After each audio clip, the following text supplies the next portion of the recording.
And in a double dose of business, Nona Peltier joins me, looking resplendent in Christmas red. There you go. Nona, love it or hate it, IKEA is on the way to New Zealand, yeah? Apparently so. Yes, indeed. The company has said that they have one of their franchisees, a company called Inca, who specializes in this part of the world. There's 11 franchisees. I didn't realize that. There's quite a few around the world. So they investigate different markets, and now they have permission to come to New Zealand and investigate the possibility of opening here. Now, you'd have to assume, of course, they're going to. They're going to do some market research, though, and look at a few options. There's going to be a lot of things for them to consider before they decide where and when they open here. And so, well, you've been speaking to Massey University Centre for Retail Studies. That's right. My colleague is, in fact, okay. Kim Savage. She was speaking to him earlier today. And we have a little bit from Jonathan Elms. He's the director at the Massey University Business School dealing with retail. So this is what he had to say. The speculation's all around somewhere in Auckland, and that could be somewhere on the North Shore, given the demographic of those who live around there. Somewhere in the south of Auckland, because there's more land available. And it could even be halfway between, say, Hamilton and Auckland, to really, bring these two cities together as a result of this particular, well-known large operator.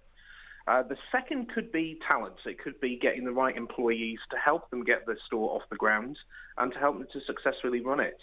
There's a huge talent gap of experienced retailers in New Zealand, and with a new player coming in, that could become even more pronounced and potentially problematic for IKEA itself.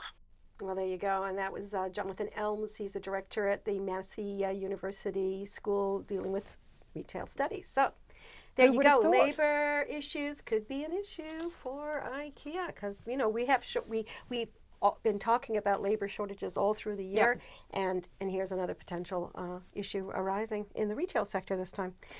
So what do we have? Yeah, now look, the Kiwi dollar fell a little bit on that economic news that Giles Beckford was referring to earlier. That was the GDP numbers. They were lower than people were expecting. So yeah, we did get a bit of a reaction there. But the real big thing was the U.S. Federal Reserve. They indicated they would not have as many rate rises next year in terms of interest rates, but it was still a lot more hawkish than people were expecting.